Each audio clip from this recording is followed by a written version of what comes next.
धर्म एक वही उच्च वस्तु है जिसके बारे में कोई मूल्य निर्धारित नहीं किया, क्योंकि हर पदार्थ का मूल्य हो सकता है लेकिन धर्म का कोई मूल्य नहीं हो सकता। वो तो अनमोल निधि है। उसके पास आकर के भी यदि हम उसको नहीं खरीद पाए, खरीदने के लिए क्या करना चाहिए? तो आचार्य कहते हैं खरीदने का संकल्प पहले करना चाहिए। खरीदने का यदि संकल्प हो गया, कहाँ मिलता है इसको सोच लेना चाहिए। फिर इसके उपरांत, जाने के उपरांत अपने आप ही रास्ता आगे खुलता चला जाता। हमारे पुराने ग्रंथों में भी भील को भी धर्म मिल जाता है, भील को भी। हाँ, और कौन? मछलियों को पकड़ने वाला अहीर और धीवर आदि आदियों को मिला। कैसे मिला? तो ऐसे समागम को प्राप्त किए। फिर इसके उपरांत उसको लेना तो नहीं था, लेकिन फिर भी उसको हाथ लग गया। फलस्वरूप वह एक ही भाव में बहुत अपना कल्याण कर गया। यह कथा भी मिलती है। इसलिए बहुत दुर्लभ और बहुत दूर से आए हो आप लोग, किंतु क्यों आए हैं ये भूल गए महाराज।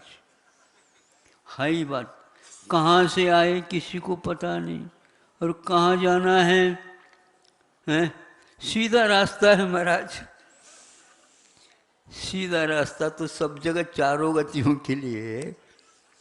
कहाँ जाना? जो आपने यहाँ पर व्यापार किया है उसी के फलस्वरूप मिलना है सब कुछ। तो ऐसा कोई खरीद, ऐसा सौदा करो जिसके द्वारा कहीं ज़्यादा भटकना न पड़े और सीधा ही पहुँचा दे। पहुँच सकता है रास्ता, लेकिन हम ऐसे रास्ते बने हुए हैं उसी की परिक्रमा लगा रहे हैं। बड़े बड़े रास्ते तो हैं भोपाल में, किंतु रिंगदार है।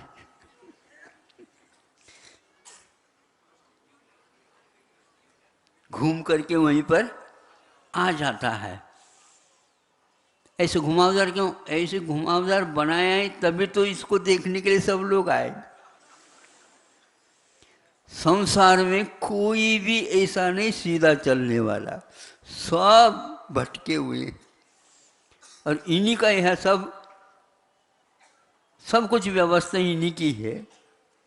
एकाध व्यक्ति उसमें से निकल सकता है जो भाड़ में से एकाध चना निकल जाए।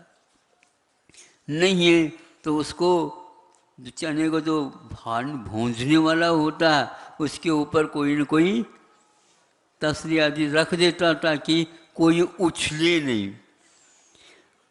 इसी प्रकार दुर्लभ से आप उछल करके यहाँ तक आए हो, उस भाड़ से बच करके निकलो तो बहुत अच्छा है, नहीं तो यहाँ पर कोई बचाने वाला नहीं है, ये पक्का है। महाराज सुनते हैं भगवान बचा देंगे। भगवान तो उसको बचाते हैं जो बचना चाहता है।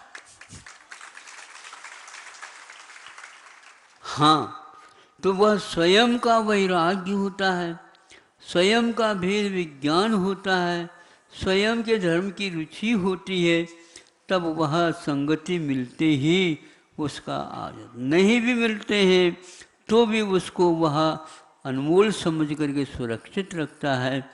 यह उस व्यक्ति का उपादान के ऊपर आधारित है।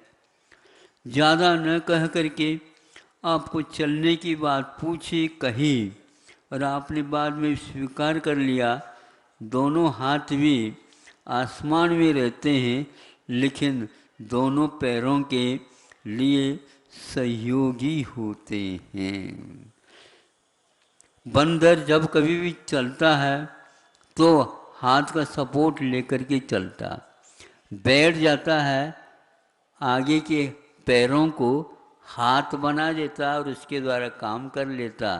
पुनः कूदना होता है तो पोहा पीछे के पैर बाद में टिकाता है, पहले हमेशा हमेशा बोलो, कभी देखा बंदर को कूदते हुए?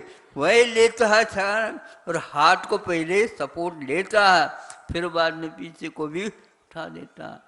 आप लोगों को बंदर से कुछ सीख लेना चाहिए।